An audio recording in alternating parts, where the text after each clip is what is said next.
Je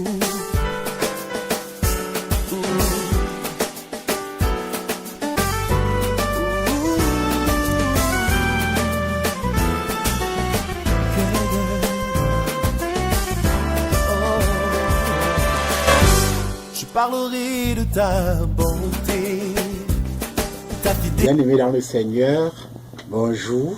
En ce matin, vraiment, je suis dans la joie de vous retrouver dans notre marche avec le Seigneur.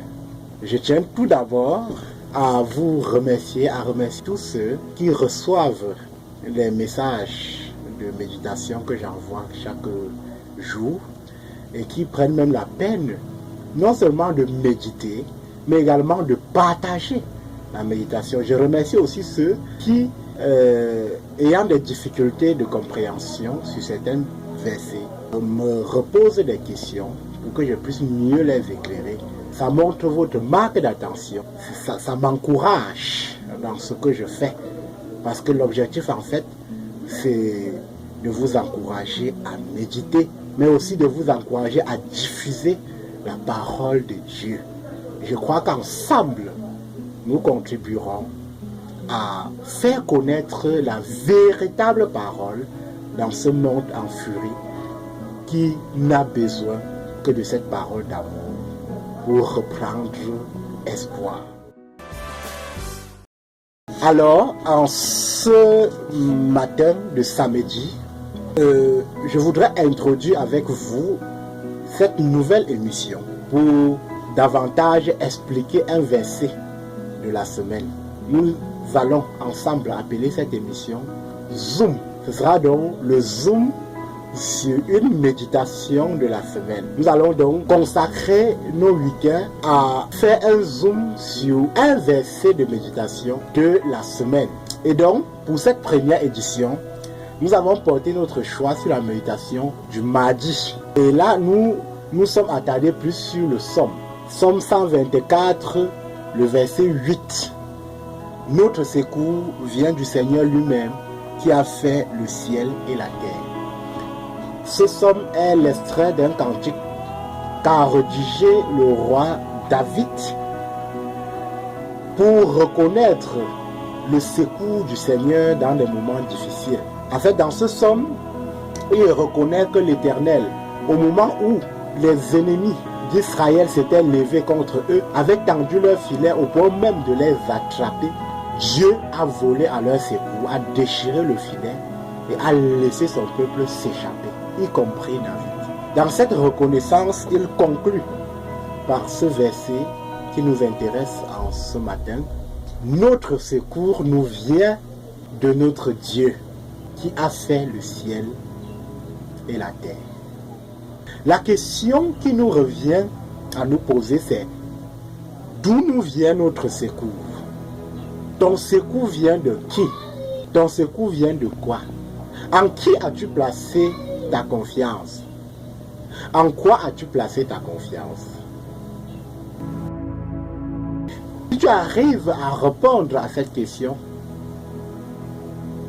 alors tu pourras évaluer toi-même la limite de ton espérance. Je dis bien la limite de ton espérance. Parce que l'objet de notre foi détermine la limite de notre espérance. Si tu as placé ta foi, ta confiance sur un objet, alors quand cet objet viendra à se détruire, ton espérance prendra également fin. Si tu as placé ta confiance à un homme, alors quand viendra la fin de cet homme ou la chute de cet homme, alors prendra fin également ton espérance. Parce que tout ce qui est sur la terre va passer. Et quand tu places donc ta confiance sur ce qui va passer, ton espérance aussi va passer. Je me souviens de ce qui s'est passé dernièrement avec un ami que je tairai le nom. C'est un ami qui avait confié son problème à un homme et l'homme l'avait fait beaucoup de promesses. L'homme avait même promis une maison où il devait vivre en attendant. Mais malheureusement, quelques jours après, cet homme est mort. Et quand j'apprends la mort de cet homme, Je rappelle mon ami et je dis, mais est-ce que c'est vrai ce que j'entends là? Et il me dit, mon frère, je ne sais pas. Je ne sais pas qui pleurer. Je ne sais pas si je pleure son départ ou si je pleure mon sort.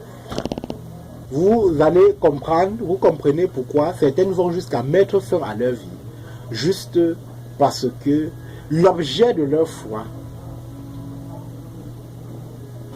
a disparu. Notre secours nous vient de Dieu lui-même. Voilà là où doit se reposer le fondement de ta foi.